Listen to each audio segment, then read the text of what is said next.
Bonjour, I'm Rick Steves. Thanks for joining us. In this program, we're bringing you some dizzy alpine thrills. We're on the tip of a peak, high above the French resort town of Chamonix.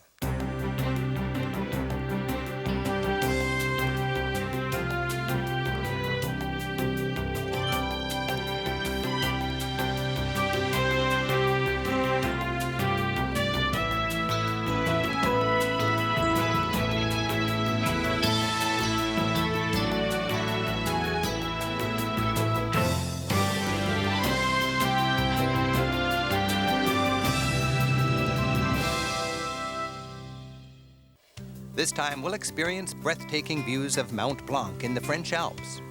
Take a gondola ride over the border to the Italian side, tunnel into the icy world of the Mer de Glace Glacier, weave down a mountainside on a luge, and feast on a little fondue in Chamonix. Then, we'll ride the Glacier Express to the region of Appenzell, where we'll spend the night in a rustic mountain hut. In Western Europe, France and tiny Switzerland come together high in the Alps. Starting in the French alpine resort of Chamonix, we'll cross the width of Switzerland to Appenzell, seeing spectacular sights along the way. But first, let's backtrack a bit. A scenic slalom of alpine wonders fills the valley right here in the shadow of Mount Blanc. And down there is where we woke up, in the town of Chamonix, a world-class climbing center. We began very early to minimize the crowds and clouds. Both tend to gather in the afternoon. These two climbers are pointing to Mount Blanc. Monsieur Balmat and Monsieur Paccard were the first to climb it back in 1786. Mountain climbing became fashionable and Chamonix boomed. Its streets and squares are named for famous climbers like Balmat and Paccard. And the mountains still draw the climbers. Europe's greatest alpine lift starts running early, when the tour groups are sleeping and only the most serious mountain enthusiasts are up. Aiguille du Midi, the 12,600-foot-high tip of this rock needle, is our goal. We'll ride the lift up, conquer the summit by catching this elevator, and later hop on a little gondola and ride all the way to Italy.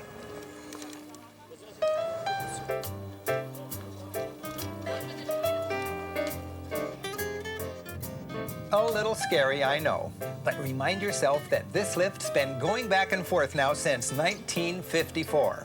Surely it'll make it one more time.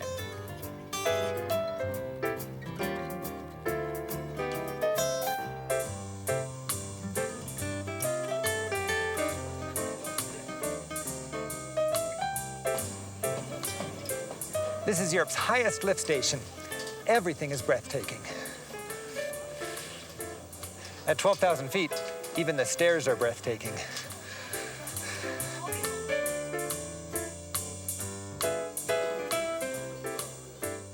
A 150 meters of tunnels connect plenty of thin air amusements. This ice tunnel, the gateway to oblivion, is from where summer skiers and mountain climbers depart. It's fun to peek down the icy cliff and ponder the value of an ice axe. And for our final ascent, we simply ride the elevator.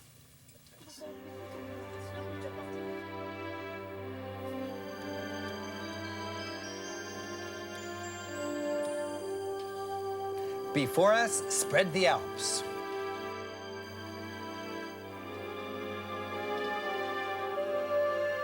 And back there, on the floor of the valley, 9,000 feet below, barely visible, is the town of Chamonix. You can almost reach out and pat the head of Mount Blanc. At 15,781 feet, the top of Europe. Mount Blanc is climbed by about 2,000 people a year.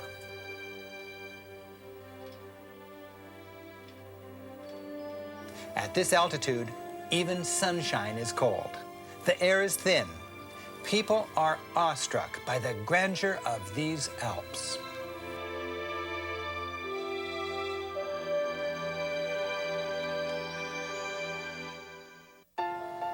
For your own private glacial dream world and Europe's most exciting border crossing, board the Petite Gondola and head south to Hellbrunner Point, the Italian border station.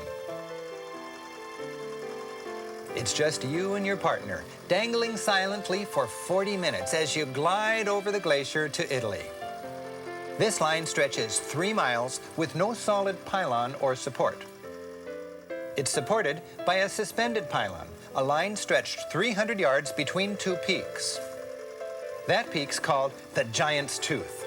It's one of the last to be conquered. It wasn't climbed until 1882.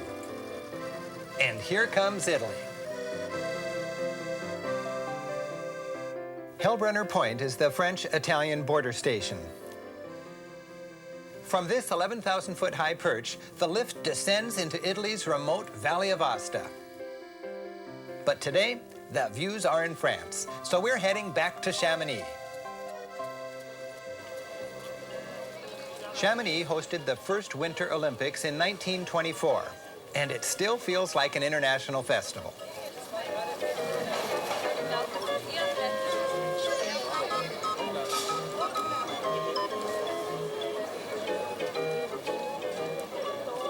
Whether it's après-ski or après-hike, the evening streets of Chamonix are always lively. And with all this strolling ambience, one of my favorite valley walks is simply through the town. The savvy travelers here have found that Chamonix is not expensive, especially when compared to alpine resorts just over the border in Switzerland. The town has plenty of reasonable places to eat and sleep. We're staying in Hotel Touring, right on Chamonix's main street. It's simple, it's inexpensive, it's certainly central. And when those clouds clear, the people on Aiguille du Midi can look right through my window. Chamonix makes a great home base for cable car rides and day hikes. The best serious hikes are across the valley from Mont Blanc on the Grand Balcon Sud. Lifts go from Chamonix up to this grand south balcony, a world of pristine lakes and trails where mountain sports abound. For those who need some help in finding just the right hike, the hard-working tourist office can get you oriented. The staff speaks some English, has the latest weather report, and will explain the most interesting hikes in the area. It's an easy walk, about 2 hours walking, and then from there you come down to Les Pras, where you can take a bus to come back to Chamonix. You think I can do this? I don't know, it depends how you walk anyway. Okay. No problem to come back. Great. What is the weather today? Today it should be quite sunny in the morning, but a bit cloudy. Chamonix was one of the original alpine resorts. Until about the year 1800, people didn't hike or climb or paint mountains. Mountains were a pain. Then, in the 19th century, the Romantic movement had people all over Europe communing with nature. Realizing you could climb a mountain simply because it's there, early tourists put Chamonix on the Grand Tour route. Louis Napoleon's visit in 1860 further boosted Chamonix's popularity. Chamonix locals enjoyed watching the visiting city folk. They found the ladies hiking and skiing in their fancy wide dresses comical. They called them rising balloons. But engineers constructed a state-of-the-art array of trains and lifts to get the city folk to the mountains. One of the oldest lifts, this 2-car cogwheel train, rolled turn-of-the-century visitors to the edge of a glacier called the Mer de Glace, or the Sea of Ice. And it's still doling out alpine thrills. This turn-of-the-century line was built over the objection of 300 guides and 200 mule owners who figured it would cost them their jobs. They were probably right. The Mer de Glace is France's largest glacier, 6 miles long. In the 1600s, the glacier extended much farther, actually threatening to block off the valley. Concerned locals had the priest from Geneva come down to exorcise the glacier. He did, and the glacier has behaved itself ever since. Each year, a cave is dug to entertain visitors. Hiking into the cave, you'll find yourself deep in a glacier, a cool, dripping, textured world of translucent blue on no-slip AstroTurf. The glacier's a river of ice which actually flows a few inches every day. How much is that? You can see the remains of last year's cave about 12 months flow downstream from this year's cave.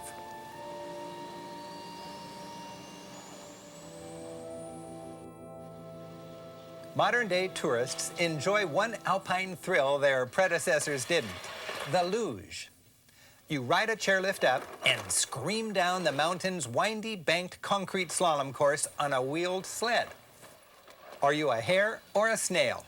Chamonix has two roughly parallel courses, one for speed demons and one for sightseers. Young or old, speedy or slow, any fit person can manage a luge. Pull your stick to brake, push to fly. Keep both hands on your stick, or you'll leave a little piece of your elbow on the track.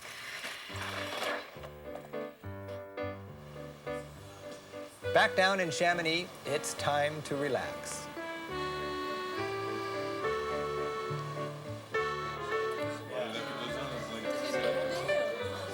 Whether you're luging or hiking or huffing and puffing upstairs at 12,000 feet, you'll have a mountainous appetite by dinner time. Chamonix is French. Eating gets plenty of attention. A fun place to enjoy French alpine cuisine is here in the Bistrot des Sports. For local cuisine, your key word is Savoy. That's this region of France. Robust and hearty, the Savoy cuisine borrows much from the Swiss. Both fondue and raclette get you involved in the actual cooking. Raclette is gobs of melted cheese served over boiled potatoes, pickles, cured meats, and smoked ham, with some good wine. Bon appetit.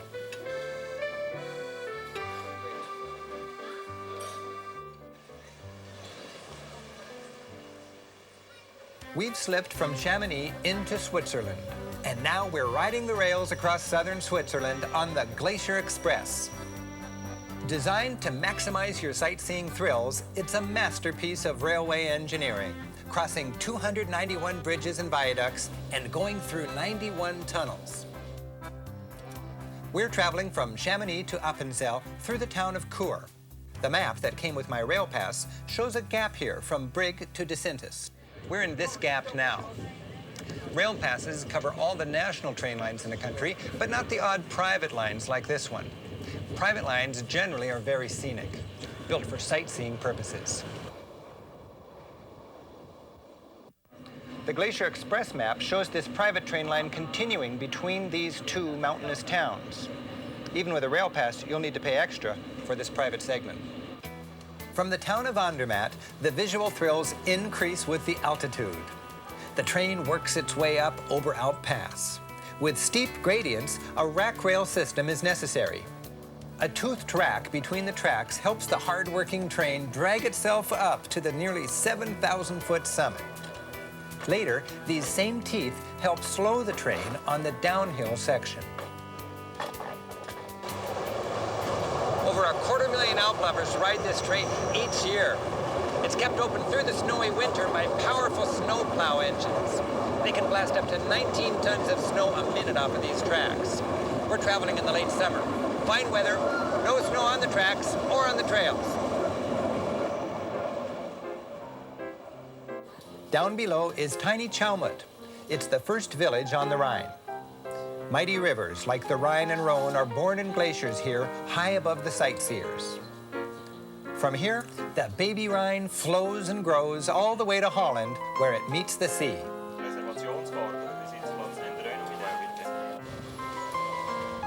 We changed trains in Chur, and we're back on the national train line. With my rail pass, I don't bother with individual tickets and rarely need a reservation. I hop on just about any train going my way and flash my pass when the conductor stops by.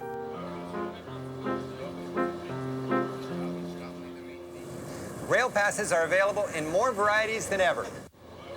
Savvy travelers do their research to figure out which pass will work best for their trip. Passes generally are not sold in Europe. Travelers get them from travel agents before leaving home. Rather than the All-Europe pass, we're using a pass that covers fewer countries. And most train passes come in consecutive day or flexible day versions. Rather than getting a pass offering, for example, 15 days in a row, we're saving money with a Flexi Pass. We bought 5 days to be used a day here and a day there as we need them within a 2-month period.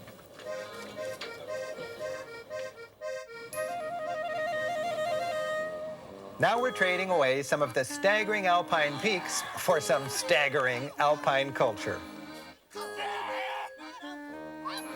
This is Appenzell, cowbell country, moo mellow and storybook friendly. According to legend, the devil was flying over here with a sack of houses. A sharp peak tore a hole in the sack and thousands of chalets scattered over the countryside. And even today, the farms and hamlets remain widely separated. Tradition rules in Appenzell.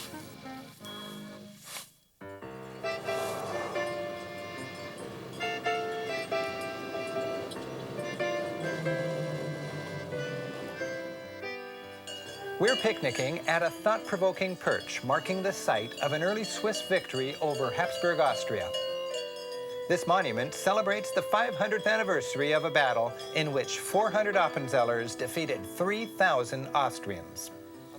This win solidified and expanded Switzerland's independence, gained a century earlier by the country's best-known hero.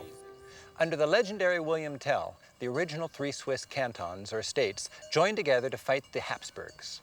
By 1291, the Swiss had established their independence.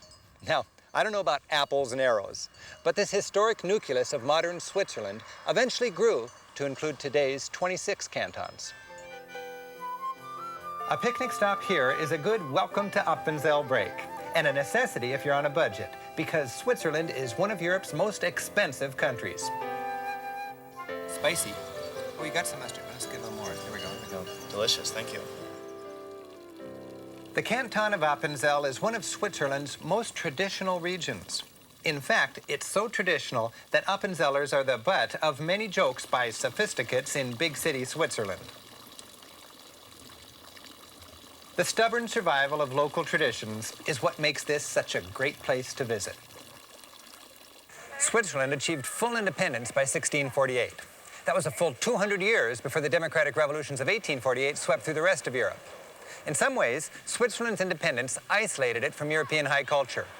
Back then, it took a rich nobility or the Roman Catholic Church to pay for big-time cultural achievements. So, instead of grand palaces and cathedrals, we can see how Swiss culture showed off on a small and personal scale. The Appenzell Folk Museum gives travelers a great peek into the cow culture. You'll see traditional costumes, living rooms, art, and crafts. The laissez-faire Swiss Confederation allowed each canton to have its own religion, language, economic planning, and so on. In Appenzell, entire villages met in the town squares to vote, and they still do. Historically, only the men voted by raising the family sword. It wasn't until 1990 that Appenzell women, even without swords, were given full voting privileges. The museum's collection is a folksy reminder that this canton stays close to its roots. The town of Appenzell is a handy base for exploring the area. This has been the capital of the canton for 400 years, and many of the buildings date back to that time. Here in traditional Appenzell, a local yodel fest is a great outing. Back before email and cell phones, yodeling was the way one goat herder communicated with another across isolated alpine pastures.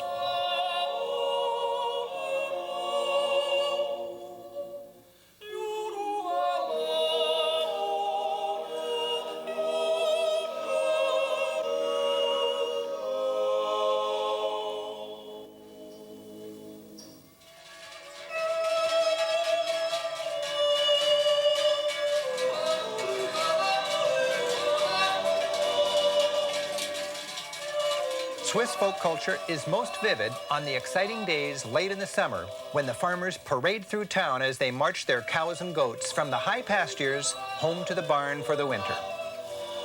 Life jolts to a halt in town as shoppers and shopkeepers alike run to the street. The 3 best milk cows proudly swing the biggest bells. And for this impromptu festival, school's out. This traditional dairy farming, so securely a part of our image of Switzerland, really couldn't survive today without a little help.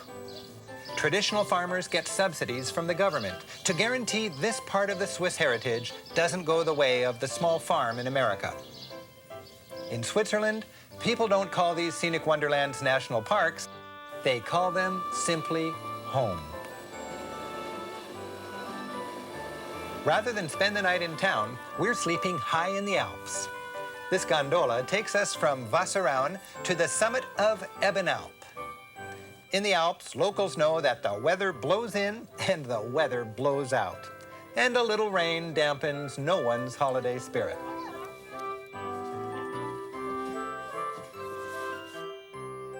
To enjoy Europe's alpine thrills to the max, we're not only getting off the beaten path, we're sleeping off the beaten path in a mountain hut.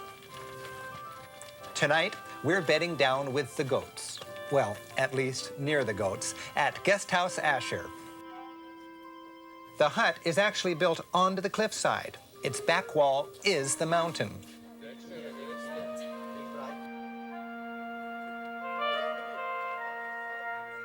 Imagine, you can hike from France to Slovenia, finding a hut or remote village for each overnight and never come out of these Alps.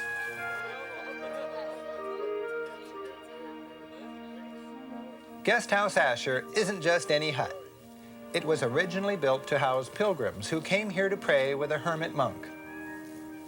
Hermit monks lived in this cave for about 200 years until 1853. This is their church, the Wildkirche. Pilgrims came from all over this part of Switzerland to worship here, long before the lift was around to make the trip an easy one. Today, the monks are long gone, but Guesthouse Asher still houses pilgrims, like us, communing with nature. It's run by Claudia and Benny Knechtlewies. Population, Claudia, Benny, their 5 children, 2 pigs, 3 donkeys, 14 sheep, a bunny, and 3 goats.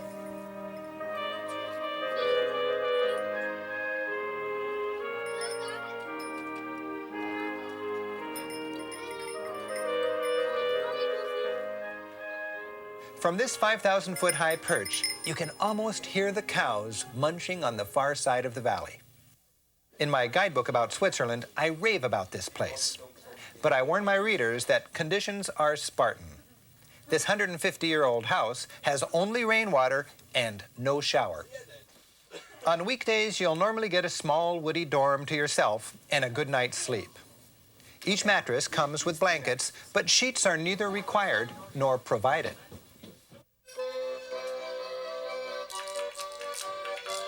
Okay, hikers, no party until we make our beds. If you're looking for peace and quiet, avoid Friday and Saturday nights. Benny cooks a mean roosti. Roosti is the quintessential Swiss mountain dish. Basically hash browns, often under melted cheese and eggs.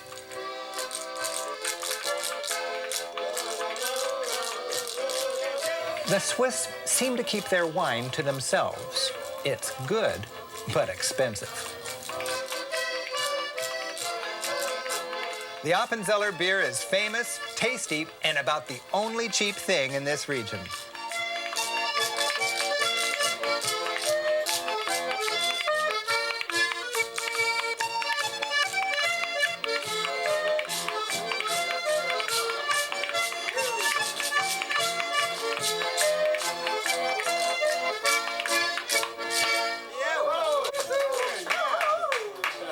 Tomorrow, we'll hike back down to the train station. But tonight, we'll tap our toes to the old culture with new friends high in Switzerland.